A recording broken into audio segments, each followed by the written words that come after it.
아침을 시작하는 슬기로운 방법. 오늘 내게 이론 뉴스 출발 새 아침.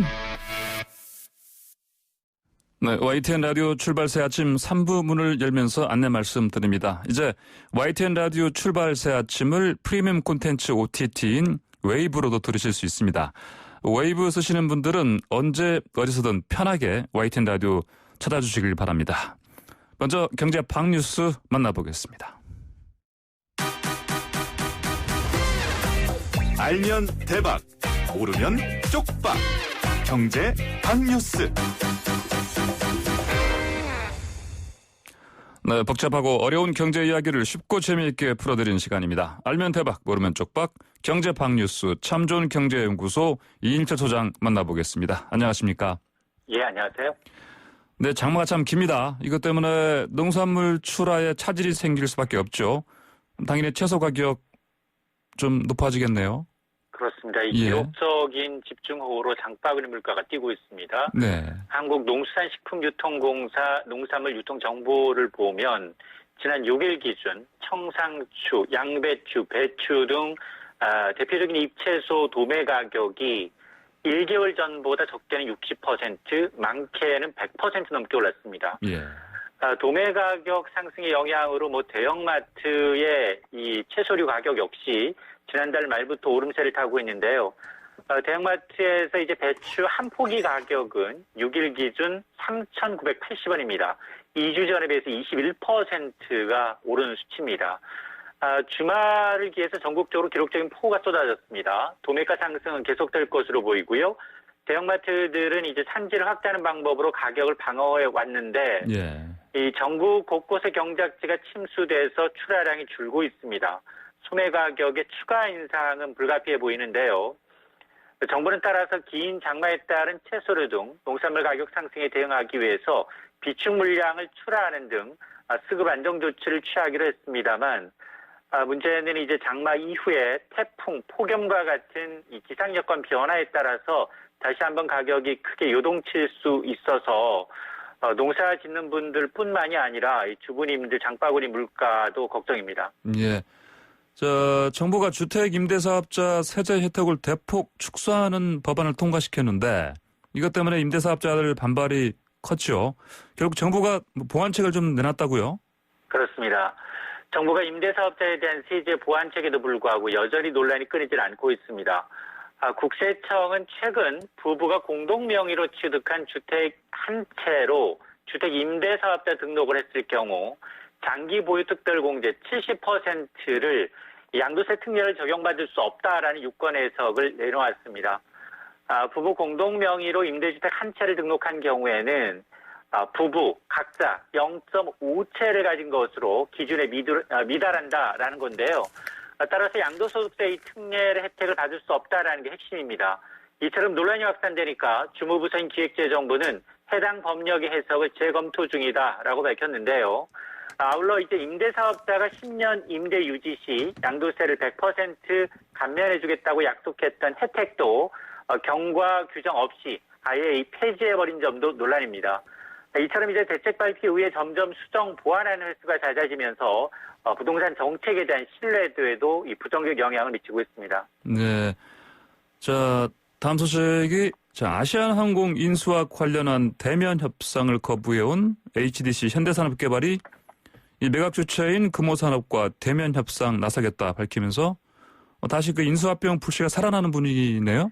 그렇습니다. 이 아시아나 매각 불씨가 되살아날지 관심입니다. 예. 아시아나항공 인수를 추진 중인 HDC 현대산업개발이 그동안 방침을 달리 해서 이 금호산업의 대면 협상 요구에 수락을 한 겁니다.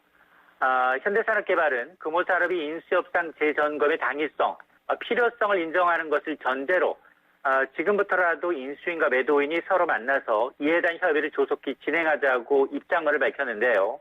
그러면서 이를 위해서 양사 대표이사 간 대면 협상을 제안한 겁니다. 협상 일정과 장소 등 이 구체적인 사안에 대해선 금호산업의 제안을 받아들이겠다는 건데요. 앞서 금호산업이 제안했던 대면 협상을 이 대표이사 간 대면 협상으로 보다 구체화해서 역으로 제안한 셈입니다. 다만 이제 재실사를 조건으로 내걸어서 실제 성사될지는 미지수인데요. 실제로 현대산업개발이 아시아나인수의 뜻이 있어서인지 아니면 정부의 압력이 어쩔 수 없이 협상에 임하는 것인지 좀 지켜봐야 할 것으로 보입니다. 네, 또 정부가 코로나19 장기화로 인한 국민 우울감 해소하기 위해서 오는 10월을 특별 여행 주간으로 추진하는 방안 검토하고 있다고요? 그렇습니다. 지금 올해 1월 국내에서 첫 코로나19 확진자가 나온 지 반년 이상 지났습니다만 사태가 장기화되면서 사회적인 고립, 외출 자제 등으로 인한 어떤 국민들의 이제 불안감, 우울감을 걱정하시는 분들이 많은데요. 이에 대해서 정부는 국민의 사회적 피로감 해소를 위해서 10월 특별 여행 주간을 추진하겠다는 겁니다. 국민 안심 휴식과 재충전을 위해서 소비 쿠폰을 지원하고 근로자 휴가 지원 사업을 확대합니다. 종교 문화 여행 코스 개발 등이 골자인데요. 대국민 희망 메시지를 전달하기 위해서 슬로건도 선정해서 캠페인을 통해 알립니다. 정신건강 정보를 빠르게 편리하게 찾아볼 수 있도록 서비스도 제공하고요. 또 코로나19 확진 판정을 받았던 확진자 가족 등을 위한 상담 서비스도 이어집니다. 지난 6월부터 의사 등 코로나19 대응 인력을 대상으로 해왔던 숲 치유 프로그램을 확대해서 사찰 체험, 치유 관광 등 다양한 이 프로그램을 제공할 예정인데요. 취재에 대해서는 100% 공감하지만 이 여행 주간 지정에 대해서 일각에선 감염 확산 우려의 목소리도 여전한 상황입니다. 네, 알겠습니다. 오늘 말씀 고맙습니다. 네, 고맙습니다. 네, 지금까지 참 좋은 경제연구소 이일철 소장이었습니다.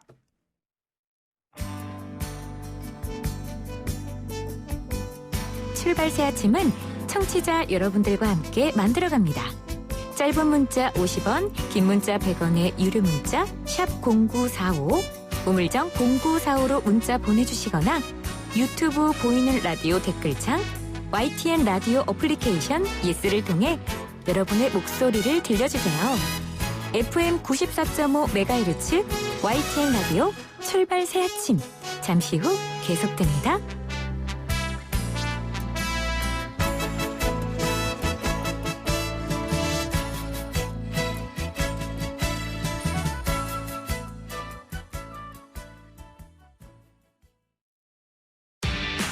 아침을 시작하는 슬기로운 방법.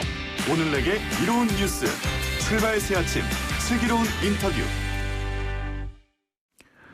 네, 7.10 부동산 대책이 나온 지 한 달째입니다. 서울의 매매와 전셋값 상승폭이 소폭 둔화했다는 추이를 보이고 있는데, 자, 어떤 요인이 부동산 시장을 안정시킨 걸까요? 이 시간에는 주택임대차보호법 개정안 발의부터 통과에 힘쓰신 김진애 열린민주당 원내대표님께서 이 스튜디오에 나와 계십니다. 함께 이야기 나눠보겠습니다. 의원님 안녕하십니까? 네, 안녕하십니까. 자, 먼저 주택. 오늘 아침에 일단 예. 오는데 오늘은 20분밖에 안 걸렸습니다. 그러셨어요? 굉장히 1시간 이상 걸릴 거라고 생각하고 나왔는데 네. 일단 오늘 태풍이 온다고 그래서 굉장히 걱정이 되고요. 예. 일단은 비는 소강 상태라서 복구에 좀 힘을 써야 되겠는데 네. 태풍 와서 또 걱정입니다. 일찌감치 아침에 나오셨다고요? 그랬습니다. 그래서 저는 예. 위험을 좀 피하려고 일찍 왔는데 네. 일찍 굉장히 도착을 해서 좀 놀랐습니다. 네, 네. 예.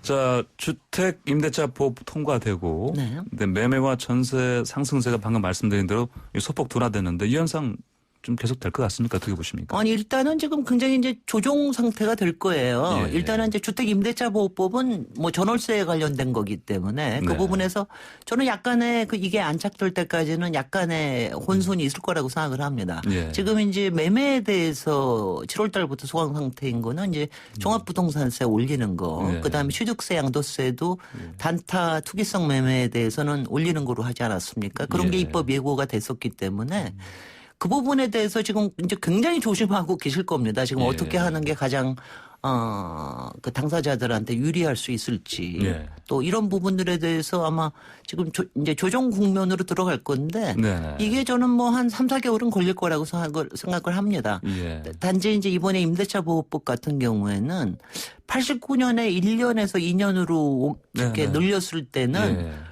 그 사이에 시간이 좀 있었어요. 예. 그러니까 그때 막 정신없이 올렸었거든요. 근데 이번에는 지금 당장 있는 계약에 대해서는 네. 모두가 적용된다라는 조건을 달았기 때문에 예. 이게 이제 부진정 소급이라고 합니다. 그래서 예. 그렇기 때문에 조금 전세 시장에서는 혼란은 좀 덜 할 겁니다. 다만 지금 새로 생긴 아파트들 예. 이런 것들은 이제 신경전을 벌이죠. 예. 이제 새로 전세 드리니까는요. 네, 네. 네. 자, 8.4 부동산 대책과 부동산법 통과 이후에 기획재정부에서 지난 7일 의무 임대 기간의 반이 지난 임대주택을 팔 때 그 양도소득세를 부과하지 않고 또 임대주택을 종부세에 합산하지 않기로 하는 민간 임대주택에 관한 특별법 개정에 따른 임대주택 세제 지원 보완 조치를 발표했습니다. 발표했나요? 발표를 했나요? 지금 검토만 아직 검토하고 있는 걸로 알고 있는데. 네. 예. 근데 이게 지금 이제 굉장히 그 시위도 하고 그러시지 않습니까? 임대사업자들이. 근데 일단 이게 초기에 그 박근혜 정부에서 처음에 들어올 때부터 좀 설계가 좀 잘못됐습니다. 그러니까 단기 임대는 4년이라고 얘기를 하고 장기 임대는 8년이라고 얘기하는데 솔직히 임대주택이 4년이나 8년이 장기라고 볼 수 있습니까? 근데 이제 일단 법에서 일단 그렇게 얘기를 하고 정부에서 대책을 발표하고 그에 따라서 등록한 사람들이기 때문에 사실은 정부의 시책을 믿고서 일단 시장에 뛰어든 거 아니냐. 이 사람들한테 지금 요번에 아파트는 제외한다라는 거를 얘기를 했었는데 그거에 대해서는 분명 불만이 있을 겁니다. 그런데 이 부분에 대해서는 저는 솔직히는 4년이나 8년 만에 이걸 팔아버리는 거는 솔직히는 저는 단타라고 봅니다. 그러니까 단타에 대해서는 조금 신경을 좀 그렇게 그 원칙을 너무 어기지는 않았으면 좋겠다. 다만 저는 오히려 이런 생각도 해봤거든요. 제가 아직 거기까지 제안을 못했는데 이분들이 처음에 이렇게 등록하신 분들이 혹시 정말 장기 임대로 가신다면 그러니까 15년 뭐 20년 이렇게 장기 임대로 가신다면 그때는 혜택을 좀 더 드릴 수 있게끔 하는 그런 쪽으로 방향을 좀 검토해봐야 되는 게 아닌가 저는 이 생각은 좀 하고 있습니다. 네. 그러면 이제 방금 말씀하신 것 포함해서 좀 더 어떤 보완 입법 필요한 부분들이 있다고 보십니까? 그럼요. 근데 입법이 국회 입법보다는 사실은 시행령이나 시행 규칙에서 정부 차원에서 해야 될 부분들이 많습니다. 그러니까 가령 임대차 보호에 관련된 부분들은 지금 전월세 전환에 따른 이자율을 어떻게 할 것인가. 그다음에는 또 분쟁 조정이 일어났을 때는 어떻게 할 것인가. 뭐 이런 부분들에서는 당연히 시행령이나 시행규칙에서 조금 더 세부적으로 들여다봐야 될 필요가 있다고 봅니다. 저는. 그러시군요. 김 원내대표님께서는 SNS를 통해서 최근에 논란된 그런 얘기인데 30년 전 아파트를 팔아 지어 20년 전에 어쩌다 다주택자가 됐고 또 정부에서 1% 인상 법안을 발의했다. 임대차 3법 발의해서 통과시켰다. 이런 글을 남기셨는데 전형 부동산 정책에서 어떤 징벌적 과세가 아니라 이른바 노블레스 오블리주 실현 이렇게 봐야 된다. 이런 뜻입니까? 어떤 말씀입니까? 일단은 종합부동산세 내는 부분을 징벌적이라고 얘기하는 말은 저는 어불성설이라고 보고요. 그거는 이제 조세 형평성이라는 차원에서 좀 더 많이 가진 사람들이 좀 더 세금을 많이 내야 되는 뭐 이런 거라고 저는 보고 있고요. 저는 솔직히 국회의원의 신상이 어떤 정책의 포지션을 정할 거다 이런 얘기를 하는 거를 저는 반기지 않습니다. 가령 저는 이번에 국회에서 본회의장에서 저는 뭐 임차인입니다. 뭐 이런 식으로 나오는 거는 저는 굉장히 바람직하지 않게 보고요.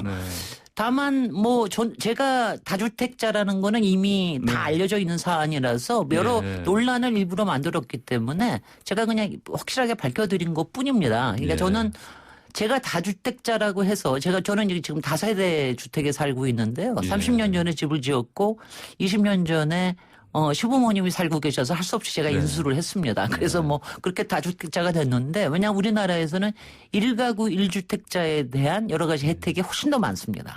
그런데 이제 다세대 주택에 사는 것 때문에 다주택자가 됐는데 저는 뭐 제 포지션에 관계없이 저는 종합부동산세는 올려야 되고 또 임차인을 보호하는 임대차 보호법은 해야 된다는 입장입니다. 저는 주택 도시 전문가로서 우리 사회가 부동산 생태계가 좀 건강하고 예측 가능하고 좀 믿을 수 있게 그리고 가진 분들은 조금은 더 세금을 내는 것에 너무 그렇게 저는 솔직히 미래통합당 의원들이 이런 법안에 앞장서야 된다고 생각하거든요. 왜냐하면 좀 더 가지신 분들이기 때문에 설득해서 좀 더 앞에 특히 임대차 보호법 같은 거는 20대 국회에서 솔직히 그런 거를 왜 안 해주는지 모르겠어요. 그러니까 저는 미래통합당 의원들께 굉장히 좀 말씀드리고 싶습니다. 국민의 1%에서 1.3%만 내는 종합부동산세 네. 내는 분들을 너무 이렇게 보호하려고 하는 거 저는 문제가 있다고 보고요. 임대인도 물론 이제 개인적으로 문제가 있으신 분들이 있겠죠. 그렇지만 아무래도 약자 편에 임차인들이 더 약자 아닙니까? 그러면 약자를 보호하는 건 해야 된다. 더군다나 임대차 보호법 같은 경우에는 미국이나 유럽 같은 선진국에서는 50년대, 60년대에 다 만든 거거든요. 왜 그랬겠습니까? 당시에 2차 세계대전 끝나고 이제 엄청나게 주택 문제가 생기고 그러니까 임차인을 보호해야 사회가 안정된다라고 하는 것 때문에 한 거거든요. 그래서 사회적으로 제도적으로 정착이 된 건데 우리 사회는 좀 늦었지만 이렇게 늦었다고 할 때 열심히 안착시킬 수 있도록 하는 게 좀 중요하다고 봅니다. 네. 방금 말씀하신 대로 미래통합당 의원도 그렇고 사실 민주당도 그렇고 여러 의원분들께서 다주택자가 많습니다. 근데 이제 특히 이런 분들이 직접적인 관련이 있는 부동산 정책과 관련이 있는 일단 국도이라든지 이런 데 상임위원으로 들어간 자체가 문제다. 이런 식으로 뭐 시민단체에서는 비판을 하기도 합니다. 어떻게 보십니까? 일단은요, 이거는, 저는 이제 제가 다세대 주택에 사는 사람으로서, 그러니까 공식적으로는 다주택자로 돼 있으나, 저는 그냥 일반 보통 중산, 저도 이제 개인적으로 생각을 했습니다. 제가 고가 아파트에 사는 것보다는 이렇게 세 채를 가지고 뭐 가족들도 모여 살고 이렇게 하는 게 괜찮다 이런 생각을 했는데 저는 고가 아파트를 몇채씩 가지신 분들에 대해서는 저도 좀 이제 개인적으로도 저항감이 있습니다. 솔직히. 그리고 그런데 이제 그분들이 실제로 정책을 만들 때 본인들의 재건축 제한을 풀어주는 초과 이득 환수를 풀어주는 이런 데다가 표를 던지는 이런 걸 보면은 이건 문제가 있다라고 상당히 생각을 합니다. 그런데 다주택자 자체에 대해서 가령 뭐 어떻게 범죄로 취급을 하거나 자격이 없다라고 취급을 하는 거는 저는 바람직하지 않게 생각해요. 우리나라는 분명히 시장 자본주의에 살고 있고 재산권에 대해서는 어느 만큼은 이제 자유를 구가해야 되니까 다만 그에 필요한 책무, 뭐 세금이라든가 사회적 형평성이라든가 이런 부분들에 대해서는 좀 신경을 써야 되고요. 저는 이런 거는 좀 체크를 해야 된다고 생각합니다. 저희가 왜 인사청문회 할 때 투기성 다주택자들에 대해서는 저희가 인사청문회에서 많이 떨어지잖아요. 그러니까 뭐 저같이 30년, 20년 한 사람들은 저는 투기성하고 전혀 관계가 없는 사람들이고 고가 아파트나 이런 부분들을 정말 단타 투기성으로 가지고 계신 분들 이런 분들은 솔직히 그런 의사결정에 있는 거는 좀 문제가 있다는 생각을 합니다. 알겠습니다. 자, 통합당 의원들에게도 아까 말씀하신 그 종부세 제대로 걷었으면 그 진작에 공공임대주택을 지었을 거다. 이런 비판도 하셨습니다. 그렇다면 실제 여기서 언급하신 우리나라의 공공임대주택 확대 필요하다고 당연히 보시는 거죠. 그렇죠. 그거는 뭐 요새 국민들께서도 이제 전체적으로 찬성을 하십니다. 공공임대가 필요하다. 그리고 공공임대도 꼭 뭐 저소득층만이 아니라 일반 중산층도 좀 들어갈 수 있게 하는 이런 공공임대도 필요하다 얘기하시는데 우리나라에서 부지런히 짓기는 지었어요. 그런데 우리나라에서도 그것도 분양 전환이 굉장히 많았습니다. 한 8년, 10년 있다가. 그러다 보니까는 짓기는 많이 지었으나 그다음에 많이 빠져나갔죠. 그래서 지금 우리나라의 공공임대를 보면 한 8% 약간 뭐 이것도 다릅니다. 8% 정도 되는데 7, 8%입니다. 그런데 이거 부분에 대해서는 그러니까 최소한도 한 15% 정도까지는 돼야 이것도 좀 안정될 수 있다라는 이제 뭐 지금 선진국 같은 경우에는 한 20에서 25% 정도 되는 경우가 상당히 많거든요. 그래서 그게 필요하다 싶고요. 이 부분에 대해서는 물론 우리가 뭐 여러 가지 안이 있습니다. 가는 국민연금을 투입하자 뭐 여러 가지 안이 있지만 상당히 세금이 이렇게 묶이는 거 아니겠습니까? 공공임대 분양을 못 하니까. 그러니까 세금이 투입이 될 수밖에 없거든요. 그러려고 그러면은 솔직히 종합부동산세 같이 조금 더 가진 분들이 좀 더 내는 분들, 물론 지금 종합부동산세는 주택 짓는 데뿐만이 아니라 우리나라의 지역 균형 개발을 위해서 균특세로 나눠주는 이런 경우가 굉장히 많습니다. 균형 발전을 위해서 지방에 나눠주는 경우가 굉장히 많은데 그중에서도 일부는 또 주택 짓는 데에도 쓰이기도 하고요. 그런데 이런 부분도 좀 필요해요. 왜냐하면 이제 12년 전에 처음 종부세가 나왔을 때보다 2018년에 뭐 다시 올렸음에도 불구하고 절반으로 뚝 떨어졌어요. 12년 동안 집값이 그렇게 올랐는데 네. 절반으로 떨어진 거는 문제가 있지 않습니까? 그러니까 이거는 어느 정도는 정상화시켜야 된다라고 네. 봅니다. 이번 종합부동산세 인상이라고 하는 것이 정상화를 시키지는 못하지만 그래도 서서히 올리는 뭐 이런 거는 볼 거고요. 종합부동산세의 목적은 네. 사실은 이제 꼭 가진 분들이 내서 이런 거 하는 것뿐만이 아니라 이게 이제 종합부동산세가 되면 집값을 너무 올리지 않게 하는데도 도움이 됩니다. 네. 왜냐하면 집값이 오르는데 그것 때문에 세금 낸다라고 그럴 것 같으면 네. 일반 분들은 조금 저울을 하시죠. 네. 그런 효과도 분명히 있습니다. 일각에서는 이제 부동산 관련해서 뭐 종부세, 뭐 양도세, 증여세 모든 세금을 다 올려버리니까 이게 다 틀어막는 거 아니냐. 그래서 거래 자체까지도 이렇게 틀어막는 거 아니냐. 근데 일반론으로 보시면 안 되고요. 예. 종합부동산세는 1%에서 예. 1.3%고요. 네. 취득세와 양도세 같은 경우는 단타 투기성 매매에 대해서만 예. 취득세 등록세를 올리는 겁니다. 예. 실제적으로 보통 일반적으로 우리 국민들이 거의 한 8, 90%는 이하고 아무 상관이 없어요. 예. 근데 지금 이제 솔직히 지난 몇 년 동안 단타 투기성 매매가 굉장히 많이 늘은 건 사실이거든요. 예. 그러니까 그 부분에 대해서 이제 지금 좀 정부가 잡겠다고 나온 거죠. 전체적으로 올린 건 없습니다. 예, 예. 네. 자, 아까 공공임대주택 관련해서 이제 이재명 경기지사 같은 경우는 네. 절대로 일단 분양 전환하는 네. 그런 형태로 하면 안 된다 이런 의견을 그런 냈거든요. 얘기도 어떻게 보십니까? 저는 네. 그러니까 저는 뭐 한 40년부터 이제 공공주택에 대해서 굉장히 많이 뭐 연구를 한 사람으로서 네.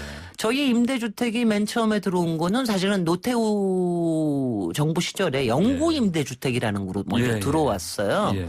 근데 이제 그 다음에 김대중 대통령 시대에 국민임대주택이라는 걸 굉장히 보편화를 시켜서 굉장히 많이 지었습니다. 네. 근데 그 다음에 우리 사회에서는 그 1가구 1주택에 대한 욕구가 굉장히 커요. 그러니까 자기 집을 갖겠다고 하는. 그러다 보니까 분양 전환을 해주는 것들이 굉장히 많이 생긴 거죠. 근데 그런 부분도 또 필요합니다. 모든 게 다 영구임대주택이 돼야 되는 건 아니고 영구임대주택도 보통은 30년, 50년입니다. 장기 임대가 예. 30년이고요. 예. 영구 임대는 50년이에요. 그러니까 그런 것들이 좀 많이 늘어나면 아무래도 공공 임대의 재고를 많이 가질 수 있는 거 아니겠습니까? 네. 그러면은 이제 주택 시장을 안정시킬 때 여러 가지 도움이 되는 건 사실이죠. 예. 큰 틀에서는 이재명 지사의 주장에 좀 이렇게 찬성하시는 그런 거죠. 저는 뭐 3, 40년째 주장하던 거라서 네, 별로 네. 새롭지 않습니다. 예, 알겠습니다. 네. 네. 자, 정부가 발표한 신규 주택 공급 그 후보지들이 있는데, 네. 근데 이제 일부 지자체에서 반대를 하고 있습니다. 일단 과천도 그렇고, 그다음에 이제 노원구 쪽도 태릉 태능이요. 태릉도 마찬가지고. 육사 쪽에. 자, 이런 반대 목소리가 일리가 있다고 보십니까? 어떻게 보십니까? 아니, 그러니까 반대와 찬성에 일리가 없는 건 없어요. 예. 모든 게 다 일리가 있습니다. 왜냐하면 네. 지금 현재 우리 사회에서 공공임대 그러면 아까도 얘기했지만 저소득층이 살거나 뭐 이렇게 해서 동네가 안 좋아진다, 집값 떨어진다라고 하는 예. 그런 우려가 현실적으로 있는 거 사실이거든요. 예, 그러니까 예. 그런 게 없어질 수 있도록 이제 설계를 굉장히 잘해야 되는 거죠. 집행을 예. 잘해야 되는 거예요. 그러니까 지금 가령 강남권에 지금 공공임대 지은 거 같은 경우에는요. 예. 솔직히는 못 사는 사람이 거기 들어간다고 생각하는 사람 하나도 없거든요. 오히려 굉장히 지역사회에 잘 적응이 되는 편인데 지금 이제 가령 뭐 마포 상암 쪽이나 아니면 이제 태릉 쪽이나 이런 쪽 아니면 과천 쪽이나 이런 데는 약간 외곽 지역에 있으면서 이미 예. 그렇게 완전 잘 사는 데는 아니잖아요. 그런데 예. 이런 데 공공임대가 들어도 혹시 이미지가 떨어지지 않을까 고민을 하는데 저는 뭐 요새 이 설계를요. 저는 뭐 제가 평소에 주장하는 게 우리나라의 소셜 믹스가 굉장히 중요해서 소셜 믹스를 공공임대라고 따로 좀 떨어져서 짓지 네. 마라. 단지로 떨어뜨리거나 한 동으로 떨어뜨리거나 이러지 말고 네. 좀 더 섞어서 지으면은 솔직히 뭐 누가 어디서 사는지 알게나 뭡니까? 솔직히 누가 관심 가질 것도 없고요. 그래서 많이 섞어서 하면 훨씬 더 가능할 수 있을 것이다. 그런 거를 이번에 설계할 때는 좀 그런 부분을 하고요. 그다음에 공공임대가 들어갔을 때는 설계도 여러 가지 그 시설도 훨씬 더 좋아져야 됩니다. 예. 좋게 만드는 게 그게 필요하다. 뭐 이런 생각을 합니다. 그렇게 되면 서서히 우리나라 사회에서도 공공임대에 들어가서 사는 게 나쁜 게 아니다. 더군다나 인생의 어떤 사이클에서는 내가 공공임대에 들어가 살아도 아주 쾌적하게 살 수 있다. 예. 아직 믿을 수 있는 데가 있다. 뭐 이런 거를 만드는 거는 굉장히 필요한 일이라고 봅니다.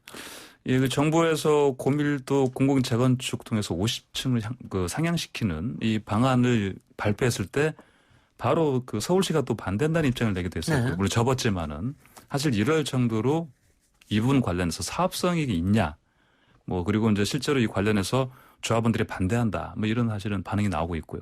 네, 재건축 음모 아파트에서는 벌써 반대하고 나서. 네, 벌써 예. 그러니까 서울시에서는 35층까지 원래 아파트는 35%까지. 네, 네. 그다음에 50층이라고 하는 건 가령 준주거 지역이나 뭐 근린상업지역이나 네. 이런 데 이제 좀 지을 수 있게 해줬는데 이번에 50층이라고 하는 거는 네.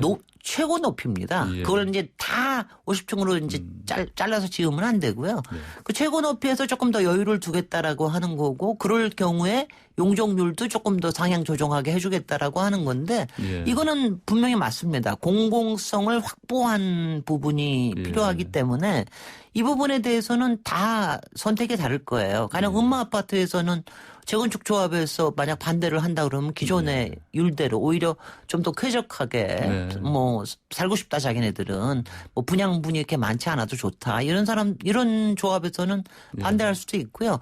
제가 보기에는 뭐 이런 생각을 많이 합니다. 아마 재개발 쪽에 예. 저는 상당히 많이 이런 거를 좀 받아들일 것 같아요. 재개발 네, 쪽에서는. 재개발 쪽에서 공공이 들어와서 조금 더 믿을 수 있게 하는 부분들. 그렇게 되면 이제 인프라나 이런 데 투자도 많이 되고 그러니까. 근데 아마 기존의 인프라들이 다 갖춰져 있는 데 있잖아요. 그러니까 예. 가령 강남권이라든가 이런 데서는 조금 반대할지도 모르지만 아마 뭐 지금 열심히 두들겨 보고 있지 않겠습니까? 네, 네, 솔직히. 저는 그렇게 할 거라고 봅니다. 그러니까 왜냐하면 가령 용적률을 올린다 그래도 일괄적으로 다 올린다는 뜻은 아니거든요. 네, 네, 그러니까 네. 거기 사이에서 이제 여러 가지 설계안에 따라서 바꿀 수가 있는 거기 때문에 아마 여러 가지 고민들을 하고 계시리라 저는 생각이 듭니다. 예, 네. 알겠습니다. 자, 청와대 얘기 좀 나눠보겠습니다. 네. 그 노영민 비서실장 등 이제 다주택자로 알려진 참모 6명 사의를 일괄 표의했는데, 자, 인데 여당에서는 당청 관계 재정협회한다 이런 의견도 나오고 있고요. 이런 상황 이 어떻게 부분에서는 보십니까? 제가 한 번도 공식적으로 얘기를 안 했는데 오늘 예, 질문을 예. 하시니까 예, 제가 예. 얘기를 네, 할 네. 수밖에 없는데요. 네. 솔직히 이 말을 다주택자가를 집을 팔라 얘기하신 분은 노영민 비서실장님이에요. 네, 네. 솔직히 이게 처음에 무슨 어떤 그러셨죠? 공적인 예, 예. 과정을 통해서 나온 게 아니라 네. 비서실장 개인 생각으로 해서 말씀을 하신 건데 네. 저는 솔직히 저는 찬성하지 않았습니다. 아, 예. 예. 저는 왜 그렇게 말하면 어떤 다주택자를 이렇게 적대시하느냐. 네. 지금 가령 뭐 저는 제가 괜찮게 사회적으로 저기를 하다고 생각을 하는데 네. 왜냐하면은 그 뭐 여러 가지 사정에 의해서 다주택자가 될 수도 있고 그러니까 제가 아까 얘기한 대로 투기성이나 이런 사람들은 쓰면 안 되죠. 예. 근데 그런 얘기를 한 게 저는 좀 과했다고 생각이 되고요. 근데 본인이 약속하신 거기 때문에 뭐 약속하신 거는 본인은 지키셔야지 되지 않겠습니까? 예, 예. 뭐 본인이 약속하고 본인이 저기 하신 거는 저는 뭐 그 부분은 지켜야 된다고 생각을 합니다. 저는 제가 다주택자를 문제라고 얘기한 법이 한 번도 없습니다. 예. 세금 투기꾼이라고 얘기한 적도 없고요. 다만 단타성 예. 정말 투기자들은 있거든요. 예, 예. 그런 사람들은 이제 문제가 있다 이렇게 생각을 하는 거죠. 예, 그렇군요. 자, 그러면 이제 아마 오늘쯤 그 사표 수리 네. 여부가 이제 결정 날 것 같은데. 네, 대통령께서 아마 네, 순차적으로 네. 하실지 예. 아니면 뭐 일괄적으로 하실지 그 부분에 대해서는 뭐 대통령 판단이 계시겠죠. 아마 아무래도 예. 지금 수재가 있기도 하고 예. 뭐 이거 한꺼번에 다 간두게 하면 또 일이 잘 돌아가겠습니까? 아마 예. 순차적으로 어떤 결정을 하시지 않을까 이런 생각은 듭니다. 네. 근데 여론 추이가 여론의 관심이 사실 또 이제 그럼 차기 누가 될 것이냐. 말씀하신 대로 이제 순차적으로 하겠지만 예를 들면 뭐 노영민 비서실장이 결국은 유임되더라도 뭐 그렇게 길지 않을 것이다라는 네. 이런 전망들이 있고요. 그러면 이제 누가 또 그럼 그 자리에 어떤 뭐 적임자일 것인가 뭐 이런 사실은 얘기가 많이 나오고 있습니다. 저는 야당이고요. 예. 열린민주당은 야당이고요. 네네 그렇더라도 솔직히 안에서는 네네. 무슨 얘기가 돌아가고 있는지는 잘 네네. 모르고요. 다만 네. 여러분들이 좀 뭐 물망에 오르시는 분도 있고 지금 또 네. 유임설도 있고 그러니까 이 네. 부분에 대해서는 솔직히는 뭐 대통령의 판단을 기다려보는 게 제일 좋지 않겠습니까? 지금 이제 이번에 바뀌는 비서실 팀이 거의 이제 이 정권 말까지 갈 거기 때문에 네네. 안정적으로 판단하실 거라고 봅니다. 예. 자, 공수처 얘기 좀 말씀드리겠습니다. 네, 이게, 질문이 오늘 다양하고. 네. 이제 뭐 이게 계속 이제 이게 계속 이제 여당의 바람대로 이제 안 되고 있으니까 사실 이 추천위 선임 야당 쪽에서 이게 뭐 안 될 것 같지 않냐 이런 걱정들이 있고요. 그쪽에서는. 네. 그래서 그러면 이제 공수처 출범해서 뭐 법 개정도 뭐 불가피하다 이런 얘기도 하고 있고요. 어떻게 보십니까? 일단은 미래통합당이요. 그 예. 추천위원회에 추천 2명 하는 거는 저는 해주셔야 된다고 생각을 합니다. 예. 그렇게 해서 그대로 7명으로 해가지고 열심히 네. 왜냐하면 공수처에 대해서는 국민의 한 85% 이상이 찬성하던 그런 법이었거든요. 그러니까 예. 그렇게 나서서 하는 게 좋을 것 같고요. 그런데 이제 그게 정 안 된다. 네. 계속해서 계속 일종의 사보타주죠. 이런 식으로 한다고 그러면은, 그것 때문에 이렇게 계속 기다리는 거는 문제가 있잖아요. 솔직히는 이제 미래통합당의 전력이 있어요. 예. 그 5.18 진상규명위원회도 거의 1년 반 동안 추천을 안 해가지고 출범이 1년 반 늦어졌거든요. 예. 이번에도 그러려고 할지는 모르지만 굉장히 반칙적인 거죠. 그래서 그렇다면은 공수처는 이제 7월 15일 날 이미 출범을 했었어야 되는데 안 된다 그러면 저는 그러면 5인을 가지고도 해야죠. 저는 왜냐하면 이미 추천이 된 사람 가지고도 위원회를 구성을 해야 되는데 지금 모법에서 예. 7명 중에 6명이 찬성하게끔 만들어놨어요. 저는 그런 법을 제가 법사위 비법조인으로 법사위에 갔을 때 법을 봤을 때 그런 게 이상한 겁니다. 예. 아니 이런 게 어딨냐. 전원일치를 하든가 예. 3분의 2가 찬성을 하든가 아니면 과반수가 찬성하는 건 봤어도 예. 7명 중에 6명이 찬성하라고 그런다면 예. 아니 갑자기 유고가 생길 수도 있는 거고 누가 정말 추천 못해가지고 7명이 안 될 수도 있는 거고 예. 이런 경우에 어떡하란 말이냐. 네. 그리고 국정을 마비시키자는 거냐. 그래서 저는 그런 점에서 이걸 합리화시키는 모법의 개정은 충분히 생각을 할 수가 있다. 네, 저는 네. 일개 야당 의원으로서 그렇게 생각을 합니다. 네, 합리적인 차원의 의사결정 개정 과정이죠. 과정이죠. 네. 그 네. 개정 가능하다 이런 말씀이시죠. 네. 질문들 제가 준비도 많이 했는데 시간이 벌써. 네. 죄송합니다. 제가 길게 아닙니다. 답변을 해서요. 자, 그럼 오늘 말씀 여기까지 듣도록 하겠습니다. 네, 나와주셔서 고맙습니다. 감사드립니다. 네, 감사합니다. 네, 지금까지 김진애 열린민주당 원내대표와 함께했습니다. 네, YTN 라디오 출발새 아침 3부 순서 여기서 마치고요. 잠시 후 4부로 돌아오겠습니다.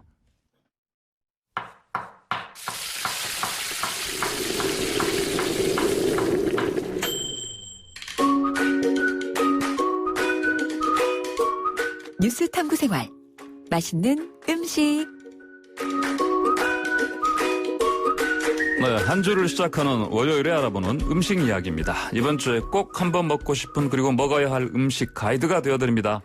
뉴스 탐구 생활 맛있는 음식 요리하는 푸드 칼럼니스트 박준우 작가 오셨습니다. 작가님 안녕하십니까? 안녕하세요. 자, 오늘 소개해 주실 맛있는 이야기 뭡니까? 네, 오늘 주제는 긴 장마에 늘어나는 인기 밀키트를 아시나요? 되겠습니다.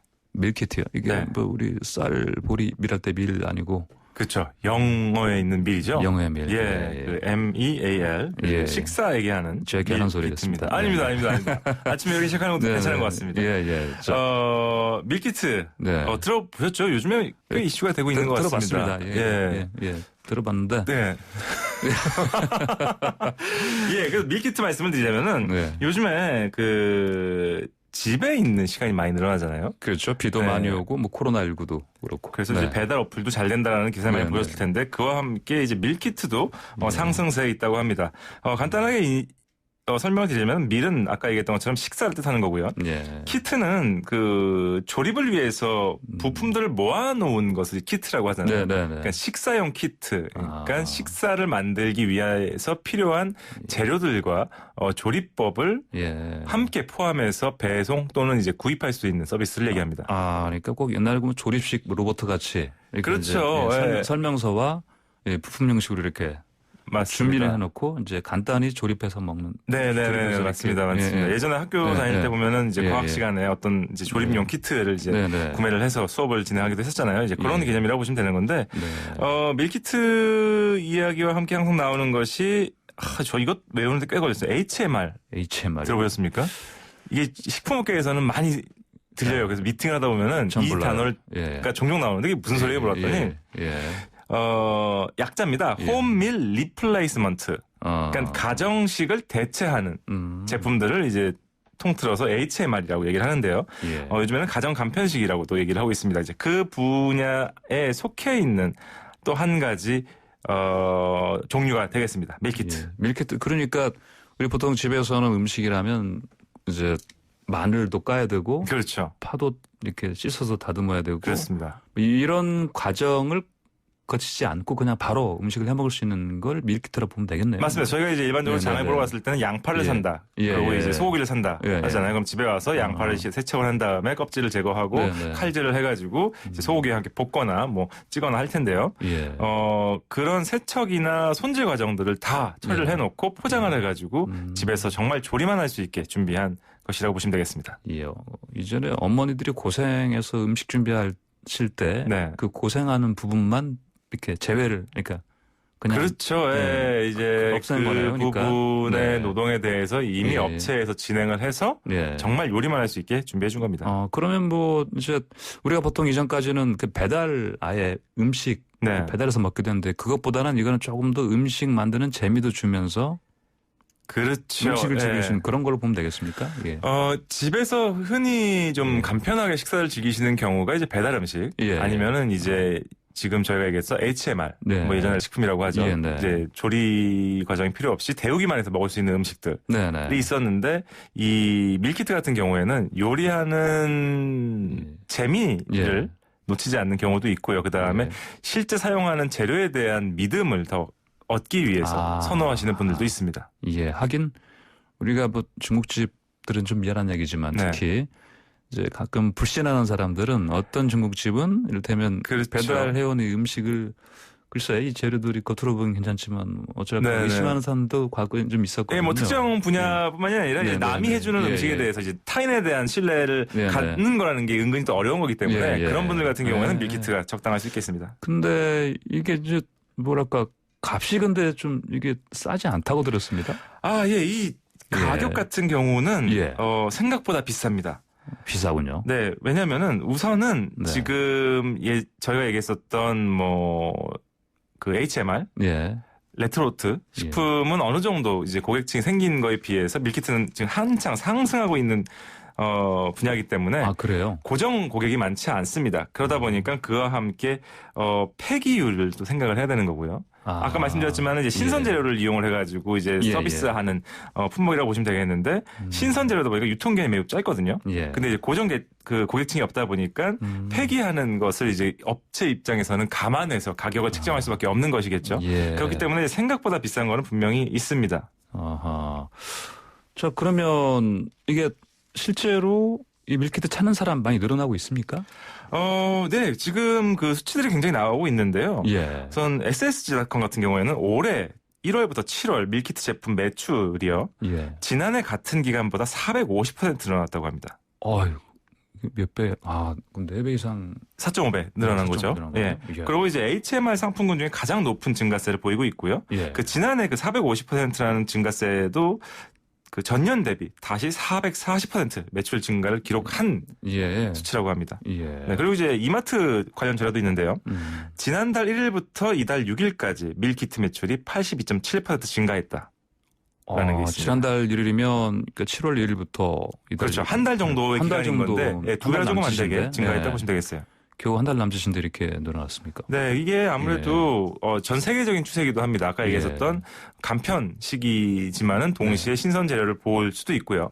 그런 믿음적인 부분 외에도 이제 자기가 요리를 좋아하는 부분들은 요리를 직접 해볼 수 있다는 것도 있겠지만은 특히나 이제 코로나 바이러스 관련해서 자가격리라든지 아니면은 이제 혼자 있는 시간이 많아지면서 이런 재료들을 배송하거나 구입을 해서 집에서 요리해서 먹는 외식을 대체하는 부분이 되어버린 거죠. 근데 요리가 여러 가지가 있잖아요. 네. 뭐 구워 먹는 것도 있고, 뭐 볶아 먹는 것도 있고, 맞습니다. 뭐 끓여 먹는 것도 있고 여러 가지 있는데 특히 뭐 우리나라 사람들은 이제 국물 요리를 많이 즐기지 않습니까 평소에? 네네네. 그럼 이 밀키트도 혹시 그런 부분에서 좀 뭐 어떤 현상이 있습니까? 아무래도 한국 사람들 국물 좋아하다 보니까 국내에서 생산되고 있는 밀키트들은 국물 요리도 굉장히 많습니다.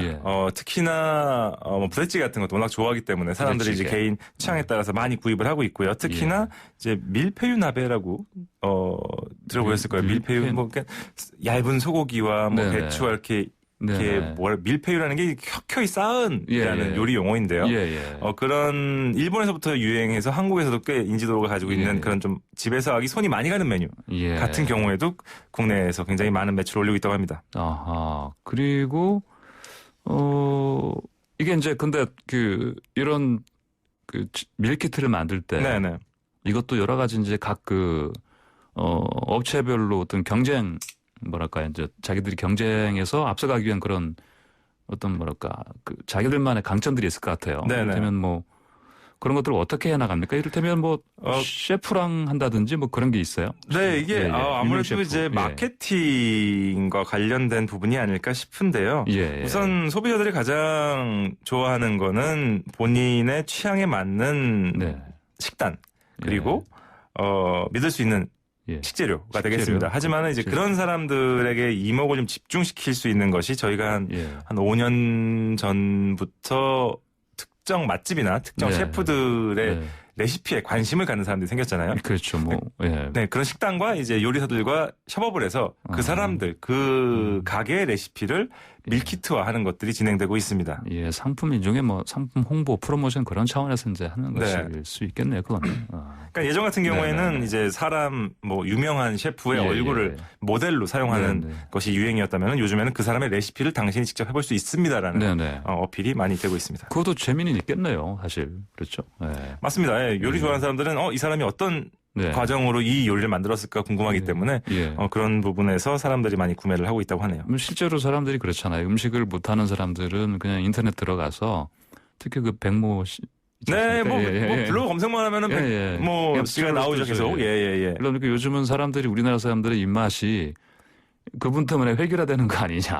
이 부분은 또 저희 업계에서 굉장히 민감한 주제 중에 하나입니다. 그런 얘기도 합니다. 가끔 많이 합니다. 많이 합니다. 우스갯소리는 아닌 것 같습니다. 그렇습니까? 아하, 그렇군요. 이게. 알겠습니다. 자, 그러면은 이제 국내 대기업 또 유명 맛집들까지 가세했다는 거 그만큼 밀키트 산업에서 긍정적으로 앞으로 전망을 보고 있다는 것으로 볼 수 있겠어요. 네, 시장 조사 기업 유로모터스의 자료가 있는데요. 이제 국내 밀키트 시장이 2017년 15억 원 수준에 불과했지만요. 올해는 500억 원 이상으로 규모가 증가할 것으로 예상되고 있다고 합니다. 네, 굉장히 큰 폭이죠. 아이고야. 그래서 지금 이 유통업체도요, 자체 브랜드에서도 또 이제 이 밀키트들을 만들어가지고 시장에 뛰어들고 있고요. 관련해서 말씀드리자면은 이제 향후 3, 4년 동안 기존의 폭발적인 성장세를 이어갈 것으로 보인다라고 전망되고 있습니다. 아하. 자, 우리 요리하시는 푸드 칼럼니스트 박준호 작가께서는 수준급 요리 실력 갖고 계시다고 이제 유명합니다. 마스터 셰프 코리아에서도 준우승도 하셨고. 이거 일부러 준우승 하신 거죠? 이름에 준자 들어가 있어요. 그 얘기를 많이 듣는데요. 우승 일부러 안 하시고. 네, 아닙니다. 우승하고 싶었는데 준우라서 준우승을 해버렸네요. 자, 그래서 냉장고를 부탁해 같은 여러 요리 프로그램 다수 출연하셨고. 그런데 정작 이렇게 오늘 밀키트 얘기하러 나오셨는데 정작 본인 작가께서도 이거 밀키트 쓰십니까? 아니, 저는 이제 이게 밀키트가 유행되면서 한번 샘플을 써봐라라고 해서 받아서 약간 시험적으로 해본 적은 있지만요. 사실 일상에서는 즐기지 않고 있습니다. 왜냐면은, 밀키트의 장점, 여러 가지 단점이 있습니다. 이제 용기도 있고요. 근데 이제 장점 같은 경우에는 재료를 낭비하지 않는다는 거겠죠. 하지만 저 같은 경우에는 장을 봐서 재료 낭비 없이 여러 메뉴를 만들 수가 있기 때문에 아직까지는 밀키트보다는 실제로 장을 봐서 요리하고 있습니다. 요리 전문가들한테는 이 밀키트가 별로 이렇게 적이 없겠습니다. 사실 매력이. 아마 사업 아이템으로서의 매력이 겠죠. 그렇죠. 네네. 그렇기 때문에 그 시장이 커지고 있는 건데요. 모든 사람이 밀키트를 쓸 수는 없죠. 밀키트의 장점, 그러니까 간편하고 재료를 버리지 않는 것이 필요하신 분들은 쓰면 좋을 것 같고요. 그렇지 않은 분들은 기존의 생활 패턴을 유지하셔도 되지 않을까 싶습니다. 이제 우리 박 작가님처럼 이제 요리 전문가들이라면 이렇게 잘 되는 앞으로 3, 4년 동안 폭발적 성장세 이어갈 것으로 보인다는데 해보실 생각 없어요, 이 사업? 이미 여러 오퍼 왔죠. 저도 연락이 오긴 했습니다만 이미 여러 셰프들이나 아니면은 이제 유명 맛집들은 많이 뛰어들고 있고요. 실제로 그 수치가 눈에 보이게 느껴진다고 하네요. 그래요? 사람들이 굉장히 많이 찾고 있다고 합니다. 그러니까 아까도 말씀드렸지만은 지금 이미 HMR 그 시장이 굉장히 커졌고요. 그 안에서 유독 조리에 관심을 보이는 사람들에게 어필할 수 있는 부분이 밀키트이기 때문에 예. 많은 식당과 셰프들이 지금 참여하고 있습니다. 아, 그렇군요. 네. 자, 그럼 박진호 작가께서 추천하는 지금 이 시기. 자, 비 계속 내리고 있고 네. 코로나19도 뭐 사실 언제 이게 뭐 끝날지도 알 수가 없고. 네네. 그래서 어떤 사람들 요즘 뭐 우울증, 예. 뭐 코로나 블루라고 하죠. 아, 코로나 블루요. 예. 예, 코로나 블루 그 증세를 예. 그 겪으시는 분들 다 당연히 네. 많아지고 있고. 이제 밀키트 제품 이것도 이 박 작가님만의 어떤 뭐 조언이 있을 것 같아요. 뭐 예. 지금 말씀하신 뭐 코로나 블루 약간 예. 해외 여행이나 아니면은 예. 해외 활동 뭐 외부 활동이 많이 줄어들면서 좀 지루한 네. 기분이 드시는 분들이 있을 것 같은데요. 그런 분들에게는 밀키트가 참 잘 어울릴 것 같습니다. 그냥 식사를 때우는 게 아니라 네네. 직접 집에서 예. 간편하게 요리를 할 수 있기 때문에 아까 저희가 얘기했었던 밀푀유나베나 부대찌개 같은 것들 네. 뭐 좀 이렇게 습한 날씨에 국물 먹으면 좋을 것 같네요. 별로 추천이 별로 좀 시원치 않은데요. 아, 그렇습니까? 아, 이거 예. 국물, 그러니까, 네네. 글쎄요. 밀키트 같은 경우에는 네. 다양한 요리가 있습니다. 예. 동남아 요리, 양식, 네. 예. 뭐 한식, 중식 다 있는데요. 네. 지금 같은 경우에는 아무래도 국물이 예. 네, 좋지 않을까. 사실 생각한 거는 네. 네, 뭐 한잔 하면서 먹으면 좋지 예. 않을까였지만 아침부터 술 얘기할 수 없어서 예. 뺐었습니다만은 네네. 네, 저는 일단 국물 요리 찾아보시면 좋을 것 같습니다. 알겠습니다. 자, 오늘 말씀 여기까지 듣겠습니다. 감사합니다. 감사합니다. 네, 지금까지 요리하는 푸드 칼럼니스트 박준희 작가였습니다.